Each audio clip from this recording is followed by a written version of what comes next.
Hello students, जैसा कि आप सभी को पता है कि हमने पिछली वीडियो में बहुत ही इंपॉर्टेंट टॉपिक क्या किया, ओवरहेड रेट किसे कहते हैं। ओवरहेड रेट क्या होता है? टोटल जो एक डिपार्टमेंट की total overhead cost divided by number of the units, है ना, निकालिए। तो यहाँ पर मैं बहुत टाइप के ओवरहेड रेट को डिस्कस करूँगी, ठीक है, क्योंकि कितने टाइप के ओवरहेड रेट होते हैं, हम कौन सा यूज़ करें, कौन सा बेस्ट होगा, ठीक है। जैसे आप स्क्रीन पर देख रहे हैं, यहाँ पर 6 टाइप के ओवरहेड रेट है, ठीक है, सभी के बारे में नॉलेज होने चाहिए। ओवरहेड रेट क्या होता है? रिलेटेड टू सूटेबल बेस और factor must be determined in order to absorb the overhead in cost of job. जैसे हम किसकी ओवरहेड निकालते हैं, जॉब की कितनी कॉस्ट पड़ी, प्रोसेस की, जो हम प्रोसेस कर रहे हैं उसकी ओवरहेड कॉस्ट कितनी पड़ी, प्रोडक्ट की कितनी कॉस्ट पड़ी, इसलिए हमें ओवरहेड रेट की जरूरत पड़ती है, ठीक। ये तो हमने पिछले में डिस्कस कर लिया। तो ओवरहेड रेट जो निकालना है, इसका मेन, इस पर किस चीज़ का इफेक्ट पड़ता है? इस पर पड़ता है क्लैरिकल कॉस्ट, कि जो क्लर्क है हमने लगाए हैं वो कैसे, उनकी कॉस्ट क्या पड़ती है, इसका इफेक्ट पड़ता है। डिग्री ऑफ एक्यूरेसी, है ना, एक्यूरेसी हमने किस टाइप की, किस एफिशिएंसी के लोग लगाए हैं, उसका भी इन दो चीज़ों का फर्क पड़ता है। Are two important factor which determine the rate to be calculated, ठीक है। और following are the main overhead rates, ये हैं जो 6 हैं। पहला है एक्चुअल ओवरहेड रेट, जैसे कि नाम से पता चल गया एक्चुअल कॉस्ट ली होगी, इसका मतलब। प्री डिटरमाइंड ओवरहेड रेट, मतलब कि इसके बारे में पहले से डिसाइड किया होगा। और ब्लैंकेट और सिंगल ओवरहेड रेट, इससे पता चलता है, सिंगल का मतलब होगा कि एक ही प्रोडक्शन डिपार्टमेंट हो, शायद, है ना। मल्टीपल ओवरहेड रेट, मतलब कि इससे मल्टीपल का उससे पता चल रहा है कि यहाँ पर काफ़ी सारे ओवरहेड रेट, मतलब एक रेट नहीं निकलेगा, इस काफ़ी सारे निकालेंगे, मतलब इस कुछ बेस पर, है ना। नॉर्मल ओवरहेड रेट, मतलब कि नॉर्मली जो लोग यूज़ करते होंगे, है ना। अभी मैं कुछ भी नहीं, मैं आपको पढ़ा नहीं रही हूँ, इसके जो शब्द है उसका मतलब सोचो आप। सप्लीमेंट्री ओवरहेड रेट, मतलब कि इसकी जगह हम और कौन सा, जो कि एक्चुअल में होता है उसकी जगह हम और कौन सा ओवरहेड रेट ले सकते हैं। मतलब कि यदि हमें कुछ भी नॉलेज नहीं है अंदर क्या लिखा है, तो हम इनके जो हेडिंग है उनको पढ़ के ही थोड़ा सा अंदाज़ा लगा सकते हैं कि ओवरहेड रेट क्या क्या हो सकते हैं, ठीक है। सबसे पहले actual overhead rate. Actual overhead rate क्या होता है? Dividing the overhead expenses incurred during the accounting period by the actual quantity of the base selected. मतलब कि एक्चुअल, मतलब कि एक डिपार्टमेंट ने एक्चुअल में कितने ओवरहेड एक्सपेंसेस दिए टोटल, डिवाइडेड बाय एक्चुअल उसका बेस भी उसने क्या लिया, एक्चुअल लिया, ठीक है। इसका फार्मूला क्या बना? Actual expenditure during the month. जैसे कि 3 जगह से आया होगा ना, एक तो किससे आया, एलोकेशन से आया होगा, अपॉर्चमेंट से आया होगा, रीअपॉर्चमेंट से, जो भी आया, टोटल ओवरहेड होगी डिवाइडेड बाय एक्चुअल क्वांटिटी, है ना, कि उस डिपार्टमेंट की कितनी क्वांटिटी थी, एक्चुअल शब्द बोल रही हूँ। और क्या हो सकता है? Value of base related to total production in the month, ठीक है। तो ये थे इसके। और लेकिन ये वाला मेथड एक्चुअल में ये है तो एक्चुअल अच्छा मेथड है, जिससे हमें पता चल जाता है डायरेक्टली कि प्रोडक्शन, जॉब, ऑपरेशन, प्रोसेस का पता चल जाता है कि उनकी एक्चुअल में ओवरहेड रेट क्या है। लेकिन ये डिजायरेबल रेट नहीं माना जाता है एक्चुअल, मतलब 6 में से ये इतना प्रेफर नहीं किया जाता है। क्यों नहीं किया जाता है? तो ही हम उसकी कुछ लिमिटेशन आपके साथ डिस्कस कर लेते हैं। Not desirable to adopt actual rate in practice. हम प्रैक्टिस में ये वाला रेट, ओवरहेड रेट, नहीं यूज़ करते एक्चुअल ओवरहेड रेट। क्यों नहीं करते हैं? क्योंकि डिले हो जाता है, ठीक है। इससे क्या होता है, यदि हम एक्चुअल कॉस्ट लेते हैं तो किस में डिले हो जाती है, determine the cost of product निकालना थोड़ा डिले हो जाता है, ठीक है। इसलिए ये रेट प्रेफरेबल नहीं है। दूसरा क्या है, ये नॉट यूनिफॉर्मिटी, मतलब कि इसमें एक जैसा नहीं होता, ठीक है। क्योंकि वहाँ पर जो actual rate is liable to wide fluctuation. Actual rate में क्या होता है? फ्लक्चुएशन होती रहती है, ठीक है। आज इस महीने अलग, दूसरे महीने अलग, है ना। इसके एक्चुअल रेट में फ्लक्चुएशन होती है। This makes the cost comparison from the period to period difficult. मतलब जनवरी का अलग आएगा, फरवरी का अलग आएगा, जिसके कारण ये वाली एक्चुअल ओवरहेड रेट नहीं यूज़ किया जाता है। तीसरा है, it is useful only when compared with the established. यदि पहले हमने कोई स्टैंडर्ड निर्धारित किए हैं और एक्चुअल में रेट निकाल के उसका कंपेयर करें, तभी बेनिफिट है। यदि हमने स्टैंडर्ड नहीं है तो एक्चुअल ओवरहेड रेट का यूज़ नहीं किया था। ये मैंने वैसे ही आपके साथ 3 लिमिटेशन है जो इस ओवरहेड रेट की है, पर आपको ये क्लियर हो गया। एक्चुअल ओवरहेड रेट क्या होगा? हमने उस डिपार्टमेंट की एक्चुअल कॉस्ट ली, डिवाइड बाय उस डिपार्टमेंट की एक्चुअल में जो बेस है उस महीने का, उसको डिवाइड किया, तो हमने क्या निकाल दिया? ओवरहेड रेट निकाल दिया, ठीक है। एक्चुअल से ही पता चल गया ना। प्री डिटरमाइंड ओवरहेड रेट, मतलब कि इसका आपको पहले क्लियर हो गया। प्री मतलब पहले से रेट डिसाइडेड है, ठीक है। जैसे कि कैसे करते हैं, इसका फार्मूला क्या है? Predetermined rate is determined in advance of the actual production, is computed by dividing the budgeted overhead expenses for the period. जैसे हमने मंथ, मार्च महीने का बजट क्या होता है? बजट हमेशा फ्यूचर के लिए बना जाता है।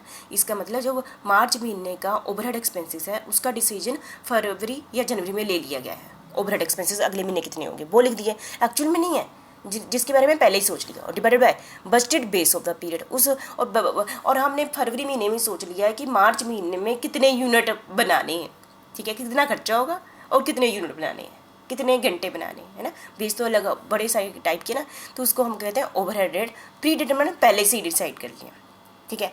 तो ये एक्चुअल में नहीं होता, ये पहले से ही डिसाइड होता है। तो इसके क्या है, ये मोर प्रैक्टिकल एंड यूजफुल, सबसे ज़्यादा यूज़ होता है, आपको बता दूँ, ये मोर प्रैक्टिकल है और यूज़फुल है, ठीक है। हेल्प इन कोस्ट कंट्रोल, है ना, क्योंकि ये पहले से डिसाइडेड है तो ये कॉस्ट कंट्रोल करने में भी हेल्प करता है। और फिक्सिंग सेलिंग प्राइस, जैसे सेलिंग प्राइस डिसाइड करना ना, तो ये वाला overhead rate, pre determined overhead rate use किया जाता है। क्विक प्रेजेंटेशन, क्योंकि पहले से ही डिसाइडेड है ओवरहेड रेट, तो इसकी प्रेजेंटेशन जो कि मार्च महीने का डाटा आ गया उसको क्विक प्रेजेंट किया जा सकता है।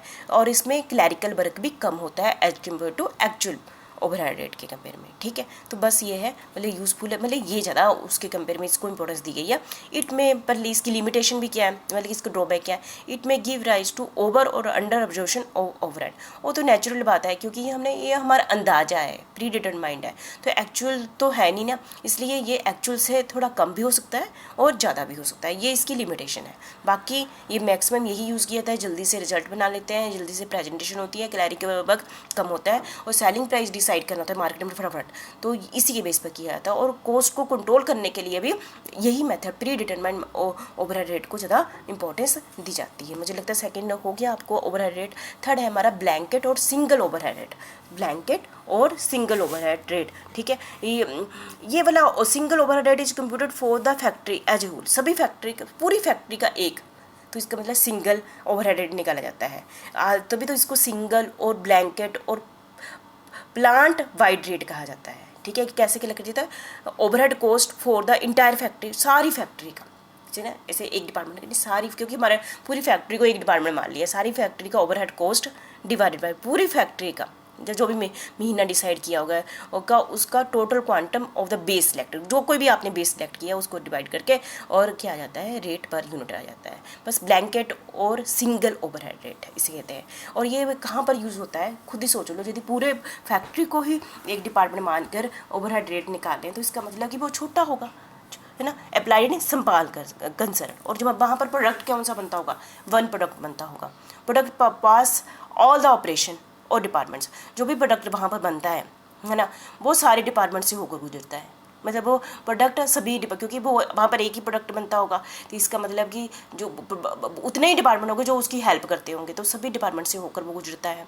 और uniform on all the department, और सभी डिपार्टमेंट में क्या है, यूनिफॉर्मिटी है, ठीक है। क्योंकि पता है एक ही प्रोडक्ट बनता है, तो यदि सर्विस डिपार्टमेंट में बड़े सारे हैं तो एंड में तो उन्होंने एक ही डिपार्टमेंट में, प्रोडक्शन डिपार्टमेंट में ही देने ना सारे खर्चे, तो ये निकालना भी ईजी होता है। तो ब्लैंकेट और सिंगल ओवरहेड रेट, लेकिन फिर भी इसकी कुछ लिमिटेशन लोगों ने बताई है। ये क्या है, मिसलीडिंग जाती है, ये कहते हैं ठीक रिजल्ट नहीं देता single overhead rate. No satisfactory managerial control is possible, इससे अच्छे ढंग से कंट्रोल नहीं किया जा सकता, क्या कहते हैं, क्योंकि ये सिंगल ओवरहेड रेट है, इसको अच्छे से ढंग से कंट्रोल नहीं किया जाता है।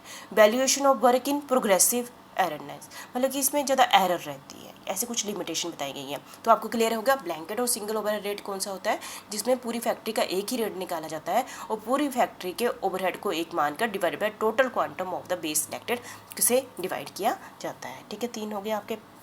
नेक्स्ट है मल्टीपल ओवरहेड रेट, जिससे नाम से ही पता चलता है जहाँ पर हम एक ओवरहेड रेट नहीं निकालेंगे, बहुत सारे ओवरहेड रेट निकालेंगे। When different rate are computed for each producing department, जैसे कि हमारे पास 5 प्रोडक्शन डिपार्टमेंट है, तो हर डिपार्टमेंट अपना अपना ओवरहेड रेट निकालेगा। जैसे service department, cost center, each product line, each production factor for fixed overhead and variable overhead, ये भी अलग अलग। Then they are known as multiple rate, तभी तो हम इसको क्या कहते हैं, मल्टीपल मैंने बड़े सारे ओवरहेड रेट आएंगे इसके। ओवरहेड रेट कैसे निकालना है, ओवरहेड कॉस्ट एलोकेटेड आपको बताइए and apportion to each cost centre, हर एक कोस्ट सेंटर को कितना एलोकेट किया है, अपोर्शमेंट किया गया, डिवाइडेड बाय, यहाँ पर री नहीं लिखा हुआ है क्योंकि सर्विस डिपार्टमेंट भी अलग निकाला है, डिवाइडेड बाय कोरोस्पोंडिंग बेस तो आप कोई भी ले सकते हैं जो आपसे डिस्कस कर लिया हुआ। हाँ, इसके क्या मेन टॉपिक है इसके अंदर, फिर से रिवीजन कर लेते हैं। Separate rate for each production department, her department का, जैसे 5 डिपार्टमेंट है, 10 डिपार्टमेंट है, हर डिपार्टमेंट का अलग अलग ओवरहेड रेट निकाला जाता है। इसकी डेफिनेशन से ही क्लियर है पहली लाइन तो। दूसरा है separate rate for each service department is calculated when secondary distribution is not done.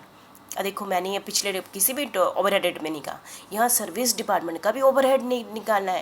नहीं तो मैंने बोला ना, यहाँ पर री अपॉर्चमेंट शब्द मैंने यूज़ नहीं किया इस स्लाइड में, क्योंकि बाकी स्लाइडों में किया है। वहाँ पर जो ओवरहेड कॉस्ट में री अपॉर्चमेंट की कॉस्ट भी है। यहाँ सर्विस डिपार्टमेंट ने, मतलब सर्विस डिपार्टमेंट ने अपने खर्चे प्रोडक्शन डिपार्टमेंट में नहीं डाले हैं। यहाँ सर्विस डिपार्टमेंट का अलग से ओवरहेड नहीं निकलेगा। Separate rate for each service department is calculated when secondary distribution is not done, जहाँ पर री अपॉर्चमेंट नहीं किया गया है वहाँ पर ये यूज़ होता है, ठीक है। और तीसरा है separate rate of each cost center is calculated in order to comparative study of cost behaviour of different cost center. अब देखो हम अलग अलग कॉस्ट सेंटर की अलग अलग ओवरहेड रेट निकाल लिया, और इससे हम क्या क्या कर सकते हैं, कंपैरेटिव स्टडी भी कर सकते हैं, क्योंकि एक रेट थोड़ी है, यहाँ पर तो बड़ी सारी रेट है और अलग अलग कॉस्ट सेंटर के कंपेयर करते हैं, ठीक है। और हमने इसको और भी अलग अलग किया है। इसमें फिक्स्ड ओवरहेड रेट अलग निकाला है, वेरिएबल ओवरहेड रेट अलग निकाला है, ठीक है। और ठीक है, ये देख लो, इसमें हमने फिक्स्ड और वेरिएबल ओवरहेड अलग अलग निकाला है, ठीक है। फिक्स्ड एंड वेरिएबल ओवरहेड अलग अलग निकाला है, ठीक है। नेक्स्ट है हमारा, there are difference among product with regard to time spend in different part of the factory. यदि हमने बहुत सारे प्रोडक्ट में, चेयर बनाने को अलग टाइम लगता है, टेबल बनाने को अलग लगता है, अलमीरा बनाने को अलग लगता है, इसलिए 3 डिपार्टमेंट हो गए, है ना। तो वहाँ पर ये रेट यूज़ किया जाता है। और different type of work is perform in different part of the factory. ये तो ना, यदि अलग अलग काम होता है, अलग अलग प्रोडक्ट पर हो सकता है, एक बना रहा है चेयर, दूसरा हम बना रहे हैं प्लास्टिक की चेयर, एक जगह बना रहे हैं हम और लकड़ी की चेयर, दोनों का काम अलग अलग हो गया ना, तो वहाँ पर ये वाला रेट यूज़ किया जाता है, ठीक है। और इसका क्या है, there are substantial difference in material control, ठीक है। और हम हर अलग डिपार्टमेंट में मटीरियल कंटेंट बोल रही हूँ, labour content, factory utilisation and different element of overhead, ठीक है। मतलब कि इन सभी को हम ध्यान रखेंगे कैलकुलेशन करते समय, ठीक है। तो मुझे लगता है मल्टीपल ओवरहेड रेट का मतलब आप समझ गए, जहाँ पर हम हर कॉस्ट सेंटर का अलग अलग ओवरहेड रेट निकालते हैं, ठीक है। नॉर्मल ओवरहेड रेट, ठीक है। नॉर्मल ओवरहेड रेट में प्री डिटरमाइंड रेट होता है with reference to normal capacity. जो हम कहते हैं इतनी कैपेसिटी है हमारी फैक्ट्री की, इसका नॉर्मल ओवरहेड रेट इतना ही होगा। प्री मतलब पहले से डिसाइडेड है, एक्चुअल नहीं है। Predetermined rate with reference to पहले से डिसाइडेड है। Normal overhead rate is normal overhead, हमें पता है कि इस फैक्ट्री में मार्च महीने में इतना ही खर्चे होने हैं, divided by base eight normal capacity, इस कैपेसिटी पर, तो ओवरहेड रेट आ गया, ठीक है। सिंपल है ये। सप्लीमेंट्री ओवरहेड रेट क्या होता है, these rate use to carry out adjustment between overhead absorption and overhead incurred, मतलब कि बिटवीन ओवरहेड एब्जॉर्ब जितना भी एक्चुअल भी आ गया एंड ओवरहेड इंकर्ड, है ना, absorb and incurred, these are used in addition to some other rate. This rate is calculated as, कैसे calculated है, एक्चुअल ओवरहेड इंकर्ड एक्चुअल में, और एब्जॉर्ब ओवरहेड को माइनस करते हैं। एक्चुअल में ओवरहेड कितने हमने किए हैं माइनस एब्जॉर्ब ओवरहेड, मतलब कितने एब्जॉर्ब कर लिए हैं, ठीक है। एक्चुअल एब्जॉर्ब कर दिए, माइनस कर दो, डिवाइडेड बाय बेस, ठीक है। मतलब ये है सप्लीमेंट ओवरहेड रेट, ठीक है। तो ये वैसे तो ये था, क्योंकि हमारा टॉपिक ही क्या है, ओवरहेड रेट, है ना। जो एब्जॉर्प्शन का मेन, जो एब्जॉर्प्शन टॉपिक कर रहे हैं ना, उसका मेन हेडिंग क्या है, ओवरहेड रेट। तो ओवरहेड रेट हमारे पास 6 टाइप के हैं, हम कोई भी रेट चूज़ कर सकते हैं। जितनी भी मैंने 6 आपके साथ डिस्कस की, तो हमने थियोरी से ये पाया, एक्चुअली ओवरहेड रेट नहीं निकालते हैं ना, ये यूज़ करते, ये बजटेड या प्री डिटरमाइंड ओवरहेड रेट को ज़्यादा प्रेफरेंस दी गई है, ठीक है। चलो फिर भी देखेंगे हम, जब न्यूमेरिकल करेंगे देखते हैं कि कौन सा है, मतलब कि आपको एज ए नॉलेज होनी चाहिए कि ओवरहेड रेट एक ही नहीं है, बड़े सारे हैं, हम कौन सा ऑब्जर्व करते हैं। काम तो हमने जो न्यूमेरिकल करने हैं एक से ही करने हैं, यदि पेपर में स्पेशली कह दिया है कि इस मेथड से करने हैं तब करेंगे, मेथड क्या इस रेट से करने हैं तब करेंगे, ठीक है। Thank you very much.